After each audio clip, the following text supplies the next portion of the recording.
प्रणाम। हम बहुत त्रस्त होकर के योगी जी से एक मांग कर रहे हैं कि आप एक बार में ही हमको, हमारी माँ को और हमारी बहन को एक बार में ही मरवा दीजिए, लेकिन इस तरह धीरे धीरे करके हमारे हाथ पैर मत काटिए। फर्जी मुकदमेबाजी जो माँ पे सरकार के समर्थन से हो रही है, इसकी पीड़ा अब हम लोग झेल नहीं पाएंगे। एक नया क्रिमिनल कंप्लेन किसी अनजान आदमी राणा अजय सिंह ने करा है। इसमें मेरी माँ पे निराधार आरोप लगा के उनको फैज़ाबाद बुलाया जा रहा है, जहाँ हम लोग कभी गए भी नहीं हैं। हज़रतगंज थाने में भी फर्जी एफआईआर और मुकदमे चल रहे हैं। डीसीपी कहते हैं कि उन्हें जानकारी नहीं है और एसएचओ कहते हैं कि ऊपर का मामला है और हमारे पास वॉइस रिकॉर्डिंग है, क्योंकि हम बिना प्रमाण के बात नहीं करते। एमएचए और इंटरनल सिक्योरिटी ने यूपी पुलिस को कार्रवाई करने को कहा है और यूपी पुलिस प्रशासन मम्मा को ही परेशान कर रही है। सेंटर ने लिखा है कि mamma's evidence is self explanatory, मतलब सबूत ही प्रमाण है।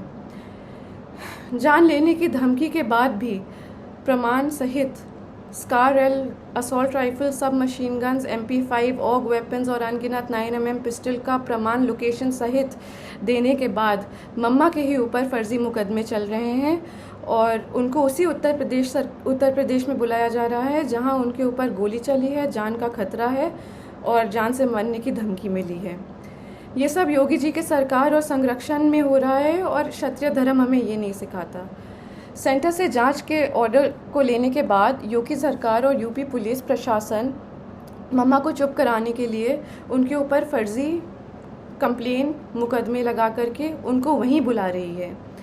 ये लोग मम्मा को बहुत आराम से मार देंगे और पोस्टमार्टम का रिपोर्ट कंट्रोल कर लेंगे, उनको पागल घोषित कर देंगे और ज़िंदगी भर हम और हमारी बहन सड़क पे उनके लिए जस्टिस मांगते रह जाएंगे।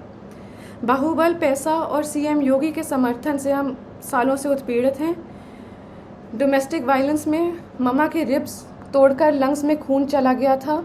हॉस्पिटल की रिपोर्ट बदलवा दी गई थी, एंट्री नहीं कराई थी हॉस्पिटल में। वो खून अब सूख करके एक patch of blood on her lungs हो गया है और जहाँ पे वो पैच ऑफ ब्लड है वहाँ का लंग्स एक्सपैंड और कॉन्ट्रैक्ट नहीं कर पाता, उनके रिब्स गलत जुड़ गए हैं। एम्स दिल्ली की रिपोर्ट भी है और ये permanent damage to irreplaceable organs है। दिल्ली पुलिस जब कार्रवाई करने के लिए लखनऊ गई तो दिन दहाड़े गवाहों के घर जाके यूपी पुलिस के गनर्स ने गवाहों को डराया, धमकाया और चुप कराया। ये वो गनर्स हैं जो सिक्योरिटी के लिए अलॉट होते हैं। ऐसे खतरनाक प्रमाण देने के बाद भी यूपी पुलिस का रवैया ये है और मम्मा पे अत्याचार ज़ोर शोर से है, कार्रवाई शून्य। जानलेवा धमकी के बाद, गोली चलाने के बाद हम किस उम्मीद से जाएं उत्तर प्रदेश ये मुकदमे लड़ने के लिए। यूपी में न्याय मांगने की कोशिश करिए तो आपके ऊपर 10 मुकदमे और हो जाते हैं, क्योंकि ये सब योगी जी के संज्ञान में ही नहीं बल्कि उनके समर्थन और संरक्षण में हो रहा है। हम योगी जी से खुद ही मांगेंगे कि आप किसी को भेज दीजिए यहाँ पे और हम तीनों को एक बार में ही मरवा दीजिए। हम सालों से पीड़ित हो चुके हैं और मम्मा की बिगड़ती हालत देखते हुए हमारी तबीयत भी ख़राब हो रही है। या तो कार्रवाई कराइए या तो हमारी जान ले लीजिए। हमसे जुड़े रहने के लिए हमारे YouTube चैनल को सब्सक्राइब करें और नई वीडियो की नोटिफिकेशन के लिए बेल आइकॉन को दबाएं।